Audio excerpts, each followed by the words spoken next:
ఇప్పుడు మీరు సర్వస్వం కోల్పోయారు. కొన్ని కుటుంబాలైతే కట్టుకున్న బట్టలు తప్ప బట్టలు మార్చుకోవడానికి బట్టలు కూడా లేవు. అది చూస్తే చాలా బాధేస్తుంది. ఇప్పుడే మా కలెక్టర్కి మళ్ళా చెప్పాను, వీలైతే ఒక్కొక్క ఇంటికి ఒక పేరైనా సరే బట్టలు ఇస్తే కనీసం బట్టలు మార్చుకుంటారు, లేకుంటే అది కూడా చేసుకోలేకపోతున్నారని ఇప్పుడే చెప్పాను. ఒక 40,000 50,000 ఎక్కడ దొరికితే అక్కడ తీసుకొచ్చి రేపటికి కనీసం ఒక జత బట్టలన్నా మీకు ఇవ్వాలి, ముందుగా ఇచ్చేయాలని చెప్పి చేస్తున్నా. మీలో ఉండే ఇంజనీరింగ్ డివిజన్ ఉంటే వాళ్ళు కూడా పిలిపించి ఆ గండ్లు పూడ్చే కార్యక్రమానికి ప్రారంభించాం. మొన్నే గండ్లు పూడ్చగలిగే రామానాయుడు ఒక మంత్రిగా అక్కడే ఉన్నాడు. నేను నిమ్మల రామానాయుడు గారు, లోకేష్ ఇద్దరు వెళ్లి ఇంజనీరింగ్ టెక్నికల్ అన్ని పెట్టి అక్కడే ఉండి మొత్తం ఆ కార్యక్రమం చేశారు. మంత్రులు మీరు చూశారు, ఈసారి ఒక్కొక్క మంత్రి ఇక్కడే ఉన్నాడు. నారాయణ గారు గాని ఇక్కడ ఉండే అచ్చెన్నాయుడు గారు ఒక్కరు కాదు, ఆల్ మినిస్టర్స్ ఇక్కడే ఉన్నారు. నీళ్లలోనే ఉన్నారు శ్రీనివాస్ గారు, అందరూ మా ఐఏఎస్ ఆఫీసర్లు అందరూ ఇక్కడే ఉన్నారు, ఈ బురదలోనే ఉన్నారు. అయినా కూడా ఎవ్వరు కూడా విసుగు విరామం తీసుకోకుండా రాత్రింబగళ్ళు పనిచేశారు. పోలీసులు కూడా రాత్రింబగళ్ళు పనిచేశారు. మా కమిషనర్ అయితే మీరు చూశారు, నేను ప్రొక్లైన్ లో వస్తే ముందర ఉండే దాని మీద నిలబడుకొని ముందుకు పోయే పరిస్థితికి వచ్చాడు. ఒక్కరు కాకుండా అందరూ కూడా పనిచేశారు. కానీ ఈ రోజు మీరందరూ ఒకటి గుర్తుపెట్టుకోవాలి, ఒక నార్మల్సీకి 9 రోజుల తర్వాత తీసుకొచ్చాం. నిన్ననే మీరు చూశారు, ఏదైతే ప్రకాశం బ్యారేజ్ పైకి 3 పడవలు పంపించాడు, ఒక్కొక్కటి 30 టన్నులు ఇనుము వేసిన పడవలవి నేరుగా వచ్చి 11,20,000 క్యూసిక్స్ ఆఫ్ వాటర్ పోతా ఉంటే అది వచ్చి కొట్టింది. కొడితే ఏమవుతుంది తమ్ముళ్ళు, అది సపోర్టింగ్ ఏదైతే ఉంటుందో అది ఇరిగిపోయినాయి. అదే కాలం గాని కొట్టుంటే ప్రకాశం బ్యారేజ్ కొట్టుకొని పోయేది. ఎవరిదని చూస్తే వైఎస్ఆర్ కాంగ్రెస్ బొమ్మలు వేసుకుని ఆ గుర్తుని కలర్లు వేసుకుని వాళ్లే వచ్చి కొట్టే పరిస్థితికి వచ్చింది. అంటే వీళ్ళకు పడవలుంటే దాన్ని లంగరేసి కట్టేసుకోవాలా లేదా అని మిమ్మల్ని అడుగుతున్నా. అది తప్పవునా కాదా అని మిమ్మల్ని అడుగుతున్నా. వీళ్ళు ఏం చేయాలి తమ్ముళ్ళు, ఇప్పుడు బుడమేరులో గంటలు పెడతారు, ప్రకాశం బ్యారేజ్ పైన పడవలు పంపించి ఆ ప్రకాశం బ్యారేజ్ ని కూల్చేయాలని ప్రయత్నం చేస్తారు. ఏం చెప్పాలి నాకు అర్థం కాలేదు. మళ్ళా ఆ సాక్షి పేపర్ లో మన మీద విషయం చెప్తారు. వీళ్ళు ఓడిపోయినంత మాత్రాన ఈ రోజు వీళ్ళు ఇష్ట ప్రకారం చేసి మన జీవితాలతో ఆడుకుంటున్నారు. వీలైతే సహాయం చేయడికే వచ్చాడు, మొన్న కూడా వచ్చాడు, ఇక్కడికి వచ్చాడు లేదా? ఒకరికి ఒక ఫుడ్ ప్యాకెట్ ఇచ్చారా, ఒకరికి ఒక మంచినీళ్ళు ఇచ్చారా? విజ్ఞాన కాలేజీ నుంచి పిల్లలు వచ్చారు,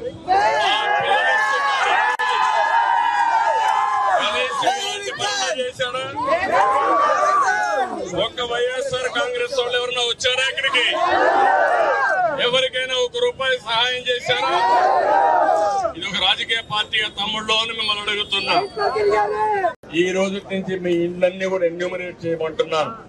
గ్రౌండ్ ఫ్లోర్ లో ఎవరున్నారు, ఫస్ట్ ఫ్లోర్ లో, సెకండ్ ఫ్లోర్ లో ఎవరున్నారు, మీ గ్రౌండ్ ఫ్లోర్ లో ఉండి ఏమి నష్టపోయారు, ఫస్ట్ ఫ్లోర్ లో ఉంటే కార్లు గాని ఆటోలు గాని లేకపోతే మోటార్ బైక్లు గాని ఏం నష్టపోయారో అవన్నీ రికార్డ్ చేయమంటున్నాం. ఇంకో పక్క చిన్న చిన్న వ్యాపారం ఉన్నాయి, ఏదైతే తోపుడు బండ్లు ఉన్నాయి, ఇంకో కొన్ని చిన్న చిన్న కొట్లు ఉన్నాయి, కొన్ని వ్యాపార సంస్థలు ఉన్నాయి, చిన్నవి పెద్దవి ఉన్నాయి, వాళ్ళు నష్టపోయారు. వాళ్ళకు కూడా న్యాయం చేయాల్సిన అవసరం ఉంది. అలాంటివన్నీ కూడా ఆలోచిస్తున్నా, అది కూడా ఎన్యూమరేట్ చేస్తాం. ఇది కాకుండా చాలా ఆటోలు పోయినాయి, ఆ ఆటోలు కూడా రిపేర్లు చేయించడం కానీ ఇన్సూరెన్స్ ఇప్పించాలి. ఇవన్నీ చేస్తూనే ఇంకొక పక్క మీ ఇంట్లో ఉండే ఒక ఫ్రిడ్జ్ కానీ లేకపోతే ఒక వాషింగ్ మెషిన్ కానీ లేకపోతే ఒక సామగ్రిలో ఎలక్ట్రికల్ సామగ్రి, ఎలక్ట్రానిక్ సామగ్రి చాలా ఉంది, చిన్నవి పెద్దవి అన్ని కొనుక్కున్నారు, అవన్నీ కూడా దెబ్బతిన్నాయి. ఇవన్నీ కూడా రిపేర్ చేయడానికి అర్బన్ కంపెనీ అని ఒక కంపెనీ పెట్టి దాంట్లో మేము యాప్లో పెట్టి మీరు అది డౌన్లోడ్ చేసుకుంటే మీరు ఎవరు కావాలన్నా, ఎలక్ట్రీషియన్ కావాలన్నా, లేకపోతే ఒక కార్పెంటర్ కావాలన్నా, లేకపోతే ఇంకొక ఏ వ్యక్తి కావాలన్నా వాళ్ళు పంపించే బాధ్యత తీసుకుంటాం. ఒక ఇంట్లో లైట్లు వెలగవు, ఇంకో పక్క మీ కుక్కర్ పనిచేయదు, ఇంకో పక్క ఫ్రిడ్జ్ పనిచేయదు. మీరు కానీ అవన్నీ పెడితే మీ ఇంటికే పంపించి రిపేర్ చేస్తాం. ఒకవేళ ఇంటి దగ్గర చేయలేకపోతే పక్కన ఎక్కడ ఒక షెడ్ పెట్టుకొని మీ ప్రాంతంలో రిపేర్ చేసి మళ్ళా మీకు న్యాయం చేస్తాం. ఇవన్నీ చేస్తూనే మళ్ళా మీ అందరినీ తిరిగి కోలుకోవడానికి ఏ విధంగా చేస్తే చేయగలుగుతామో అది కూడా నేను ఆలోచిస్తున్నా. రేపు ఎల్లుండి ఒక నిర్ణయం చేస్తాం.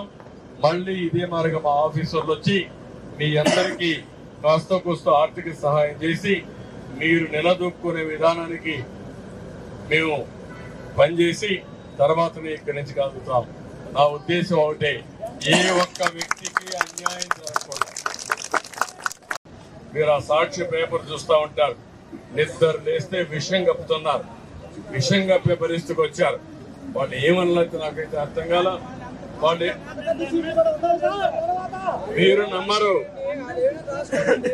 నేనేమంటున్నానంటే మీరు గుర్తుపెట్టుకోవాల్సి ఉంటుంది, మీరు నమ్మడం లేదు కానీ ద్రోహం చేస్తున్నారు.